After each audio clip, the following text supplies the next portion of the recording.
Run करने में भी लगा देता हूँ मैं साथ ही में।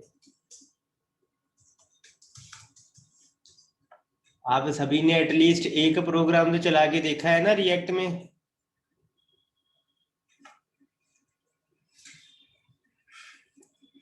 हेलो। और बेटा अपनी फाइल रेडी करके रखना, प्रिंट अभी ना निकालना। प्रिंट में जब सर आपको बोल। यस बेटा। सर आज मैं इंटरनल सीएसएस लगा रही थी तो वो मेरे से लगी नहीं। इंटरनल सीएसएस किस पे लगा रहे थे? रिएक्ट में। इसमें लगा के देखें। यस यस चलो लगा के देखते हैं। तो इसी में लगाते हैं। तो एक फाइल बनाते हैं इंटरनल सीएसएस की नई, internal dot C S S. ये सी एस एस फाइल हो गई।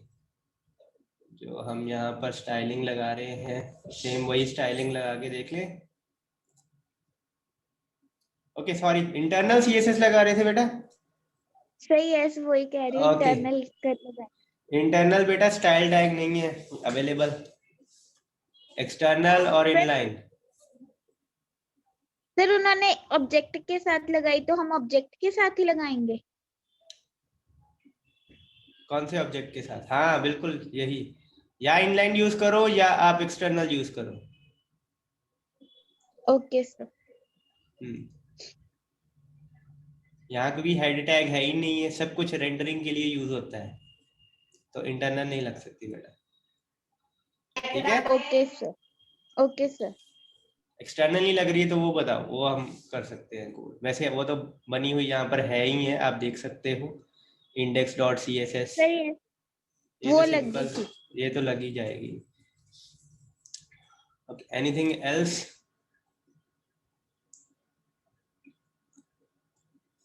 बोलो बेटा, anything want to ask?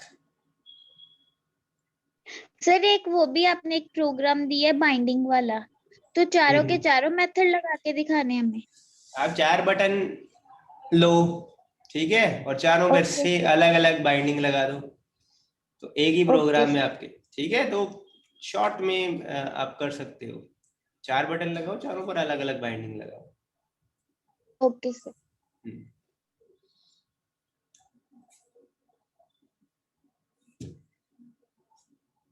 I guess default child one ये आपको करवा दिया था ना।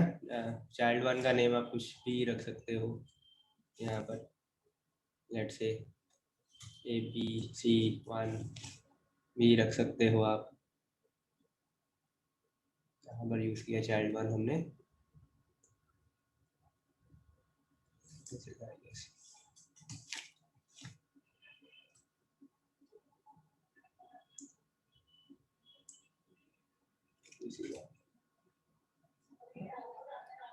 on displaying now.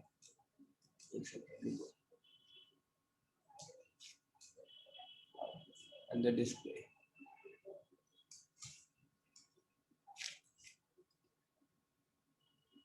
ट्राई करते हैं।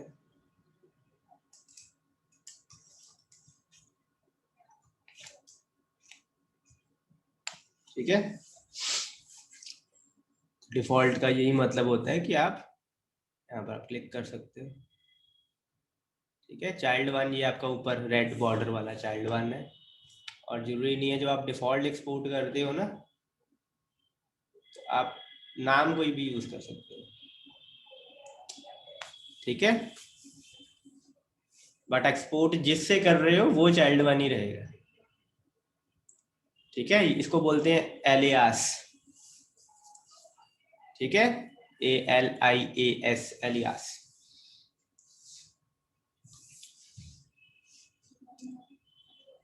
और बेटा कुछ डाउट हो, कुछ पूछना हो? रेस्ट पैरामीटर के साथ ट्राई किया था?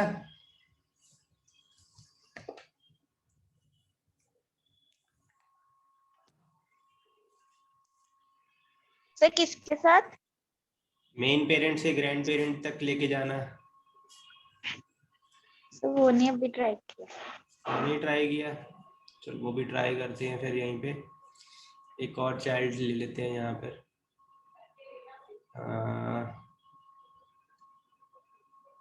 New file grand child.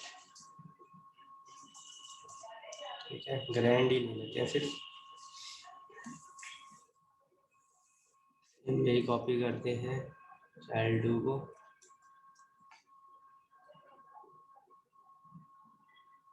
Grand में डाल देते हैं नाम थोड़ा। ओके, नाम .js लगाना भूल गए थे हम। ओके, इसका नाम ग्रैंड चिल्ड्रन होगा ऑब्वियसली। इसके रिटर्न में अभी हम कुछ नहीं डालते हैं, नथिंग।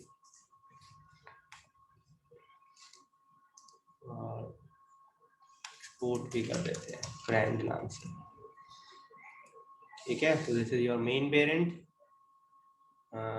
एक सेकेंड, ये भी हम उठा देते हैं यहाँ से, जरूरत नहीं है हमें। ठीक है, सेव करते हैं। यहाँ पर कुछ लिख देते हैं। ओके, ये स्टाइलिंग भी कलर चेंज कर देते हैं।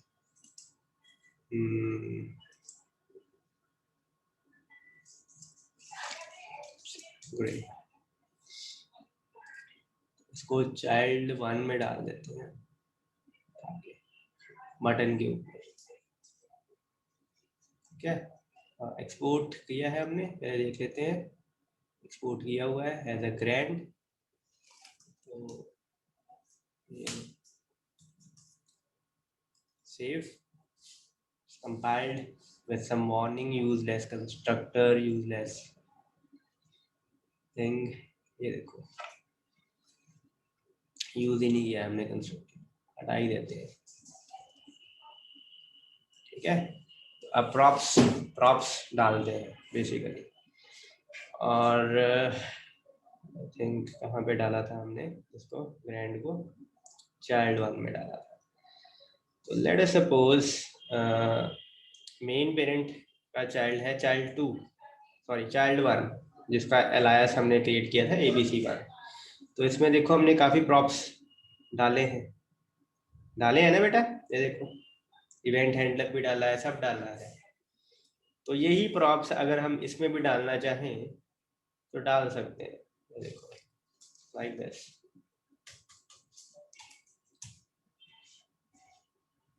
ठीक है, तो अब यहाँ पर ना fail to compile this dot props,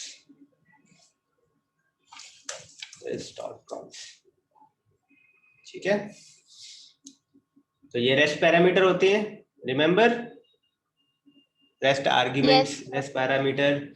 इसको बेटा और भी नाम से जाना जाता है, इनफाइनाइट पैरामीटर्स कहते हैं, इसको स्प्रेड ऑपरेटर भी कहते हैं, रेस्ट ऑपरेटर भी कहते हैं, स्प्रेड ऑपरेटर भी कहते हैं, रेस्ट पैरामीटर कहते हैं, इनफाइनाइट आर्ग्यूमेंट, इनफाइनाइट पैरामीटर। ठीक है, whatever name you want to give you can give any of these obviously, rest, infinite, spread। तो अब ग्रैंड में देखते हैं कि यहाँ पर लिख देते हैं कुछ, this dot props dot title। ठीक है, तो एक्चुअल में यहाँ पर तो कोई प्रॉप्स हमने पास नहीं किए हैं, बट लेट्स सी। तो ये देखो यहाँ पर प्रिया नजर आ रहा है, और प्रिया क्यों नजर आ रहा है बेसिकली, क्योंकि मेन पेरेंट ने टाइटल जो था वो क्या सेंड किया था, प्रिया ही सेंड किया था। तो अगर आप पेरेंट से किसी चाइल्ड में कोई आप डाल रहे हो प्रॉप्स या प्रॉपर्टीज दे रहे हो ना, एट्रीब्यूट से प्रॉप्स ही दे रहे हो ना, ये बेसिकली। नाम मैं सही कर देता हूँ सो दैट कि कंफ्यूजन ना रहे, ऊपर भी सही कर देता हूँ। ठीक है, अलायंस से थोड़ी सी कंफ्यूजन हो जाती है। तो यहाँ पर देखो चाइल्ड 1 में डाले हैं पेरेंट ने, टाइटल डाला है, क्लिक हैंडलर डाला है, क्लिक हैंडलर 2 डाला है। और चाइल्ड के अंदर एक और चाइल्ड है, ग्रैंड चाइल्ड जिसको बोल रहे हैं। तो सपोज पेरेंट से जो भी प्रॉप्स आए हैं वो हम अपने ग्रैंड चाइल्ड में भी देना चाहते हैं, तो हम क्या करेंगे, ये स्प्रेड ऑपरेटर आप यूज कर सकते हो। आपको बारी बारी सारे नहीं लिखने पड़ेंगे। लेट्स से यहाँ पर हम 12-15 प्रॉप्स दे रहे हैं, यहाँ तो 3 ही दे रहे हैं ना, 3 टाइप करने में उतनी प्रॉब्लम नहीं होती है हमें। लेकिन अगर 12-15 सपोज दे रहे होते तो वो सारे के सारे दोबारा टाइप करने में कितनी प्रॉब्लम होती है हमें यहाँ पे। तो ये वन स्टॉप सिंटेक्स है बेसिकली। छोटी सी आप लाइन लिखो, पेरेंट से आने वाले जितने भी प्रॉप्स हैं जो चाइल्ड में आ रहे हैं वो ग्रैंड चाइल्ड में भी अपने आप आ जाएंगे। ठीक है, जितने भी प्रॉप्स ऊपर से आ रहे हैं आप नीचे भी भेज दो। क्या यूज किया हमने, rest operator, spread operator, infinite operator use किया है। इनफाइनाइट ऑपरेटर नहीं होता, sorry, infinite argument. Is that okay बेटा? और जब आप इसको क्लिक करते हो तो ये देखो टाइटल यहाँ पर भी चेंज हो रहा है। टाइटल यहाँ पर क्यों चेंज हो रहा है? क्योंकि प्रॉप्स चेंज हो रहे हैं। ठीक है, री रेंडरिंग हो रही है, प्रॉप्स चेंज हो रहे हैं। तो यहाँ कभी प्रिया आ रहा है, जैसे मतलब जो टाइटल यहाँ पर चेंज हो रहा है वैसे ही टाइटल यहाँ पर भी चेंज हो रहा है। इज दैट ओके बेटा? Is that okay?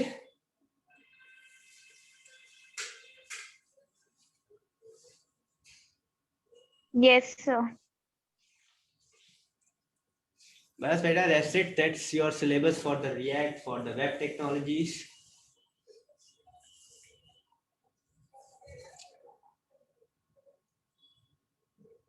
And now I suggest you complete your practical files, complete your practical work, experimentation. ठीक है, थ्योरी पेपर के लिए पढ़ो, और थ्योरी पेपर के लिए पढ़ने के साथ साथ अपने इस रिएक्ट में या CSS में या HTML में या जावास्क्रिप्ट में अपने एक्सपेरिमेंटेशन को बढ़ाओ। इससे वेब पेजेस बनाने की कोशिश करो। ठीक है, UI को हैंडल करने की कोशिश करो। और बाकी जो बैक एंड होता है बेटा, बेसिकली आपका जो मेन टास्क होता है बेटा वो होता है UI का ही। 80 to 90% काम आपका UI का ही होता है। सर्वर हैंडलिंग में वही क्वेरीज लगनी है जो SQL में आपने सीखी है, वही कोड डाटाबेस को कनेक्ट करने के लिए, वही कोड आपका यूज होना है। जो भी आप अंडरलाइंग थर्ड लेयर यूज करोगे, PHP यूज करोगे या Node.js यूज करोगे, कोड सेम ही होगा, उसमें कोई खास चीज नहीं है। खास चीज किस में आती है? आपके प्रेजेंटेशन में। ठीक है, ऐसे आप दिखाते हो प्रोसेसिंग करने के बाद चीजों को, ये सबसे स्पेशल चीज होती है। और ऑब्वियसली इसमें आपका फोकस होना चाहिए। और हमने सारा काम अभी तक जो किया है जावास्क्रिप्ट से, CSS से, HTML से और इवन रिएक्ट से भी क्या कोशिश की है कि UI आपका अच्छे से बने। और ऑब्वियसली वो बैक एंड कोड भी हम करेंगे जब नेक्स्ट सेमेस्टर में आपका प्रोजेक्ट आएगा। It will be under me for some of you students. कुछ स्टूडेंट्स के प्रोजेक्ट्स मेरे अंडर आएंगे, तो ऑब्वियसली हम वो चीज़ करेंगे। और ये नहीं है कि उन कुछ स्टूडेंट्स को ही करवाया जाएगा, I teach all of you. तो स्पेशल क्लास जो अगर हम हफ्ते की एक लगाएंगे तो सभी के लिए लगाएंगे।